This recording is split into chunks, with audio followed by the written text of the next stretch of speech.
में मुंह में राम राम नहीं आया, सदगुरु सदगुरु नहीं आया, सतनाम सतनाम नहीं आया, तो जीवन आपका बेकार हो गया। साहब ने कहा संत महात्मा को आदत लगाते हैं कि डेली सत्संग करो तो आपका ध्यान मरने के समय में आपका मन विचलित न हो। आचार्य धर्म स्वरूप साहब कहते हैं कि जाहि जाहि चिंता न करत जीवनी सदीन, ताहि योनि लिए पूनी बासा आशा छोरू हो।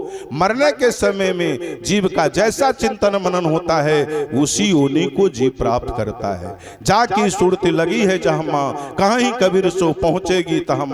मरने के समय में आपका मन विचलित न हो, इसके लिए सत्संग बहुत जरूरी है। नित सत्संग माया मुँह छूटे, नित खरसान लोग घन टूटे। जिस पटड़ी पर बराबर गाड़ी चलती है पटड़ी बिझाती नहीं है, उसमें जंग नहीं पकड़ता है। जिस पटड़ी पर गाड़ी नहीं चलती है वो पटड़ी बिझा जाती है, उसमें जंग पकड़ लेता है। तो बराबर सत्संग आप करेंगे तो मरने के समय का मन विचलित नहीं होगा। इसलिए राम चरण चित, जिसका चित राम के चरण में हो अंत और अंत में उदास हो। बोलिए संत सम्राट सदगुरु कबीर साहब की। तो मैं कह रहा था राम चरण चित, जिसका चित राम के चरण में हो और संसार से उदास हो। राम चरण चित अंत उदासी। और लक्षण क्या है तो कागा कुबुद्धि निकट नहीं आवे। जिनके अंदर में कागा कुबुद्धि नहीं आती, कौवा का स्वभाव होता है, कौवा बिष्ठा खाता है, गंदा खाता है, मरी खाता है।